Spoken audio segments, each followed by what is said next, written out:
इस क्वेश्चन में ग्रुप 13 के कुछ एलिमेंट्स लिए हुए हैं और उनका फर्स्ट आयनाइजेशन एंथैल्पी को कंपेयर किया गया है। आपसे पूछा गया है इनका करेक्ट ऑर्डर क्या होगा। तो ध्यान देना, आपके पास ग्रुप 13 एलिमेंट्स कौन कौन से होते हैं? Boron, aluminium, gallium, indium and thallium. तो ध्यान देंगे, अगर इनका हम इलेक्ट्रॉनिक कॉन्फिगरेशन को देखें तो बोरोन का एटॉमिक नंबर कितना होता है चलो 5 होता है, एल्युमिनियम 13 होता है, गैलियम कितना होगा चलो ये होगा 31, इंडियम क्या होगा 49 और थैलियम होगा आपका 81। अब ध्यान देंगे इनका जो कॉन्फिगरेशन होगा बोरोन का होता है हीलियम 2s2 2p1। बात करते हैं एल्युमिनियम का होता है आपका नियन 3s2 3p1। बात करते हैं हम लोग गैलियम का, तो गैलियम में क्या होता है आर्गन के बाद 3d का फिलअप होता है, 3d का फिलअप होगा, फिर क्या होता है 4s2 4p1। इंडियम में क्या होता है चलो ये होता है krypton 4d10 5s2 and 5p1।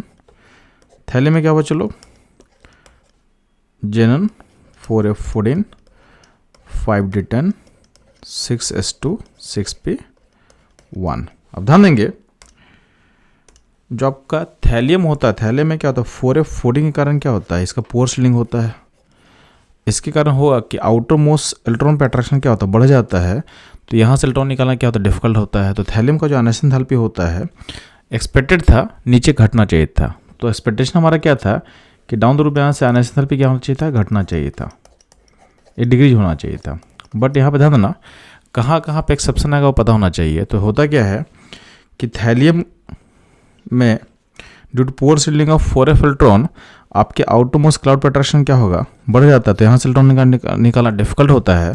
तो थैलियम का जो वैल्यू होता है ये इंक्रीज करके यहाँ पहुँच जाता है इन जस्ट बोरोन के नीचे, जस्ट बोरोन के नीचे। अब ध्यान देंगे अगर हम बात करते हैं गैलियम में, तो गैलियम में क्या होता है यहाँ पे डी पहली बार फिलअप हो रहा है D10, तो डी के इलेक्ट्रॉन का भी सील्डिंग क्या होता है पोर होता है, तो उसके कारण भी क्या होता है इसका जो आयनाइजेशन एंथैल्पी होता है वो एल्युमिनियम से ऊपर चला जाता है, यानी इसका वैल्यू जो होगा यहाँ पहुँचेगा। यानी आपका जो ऑर्डर होगा बोरोन के बाद हो जाएगा थैलियम, फिर होगा गैलियम, फिर होगा एल्युमिनियम और लास्ट में हो जाएगा आपका इंडियम।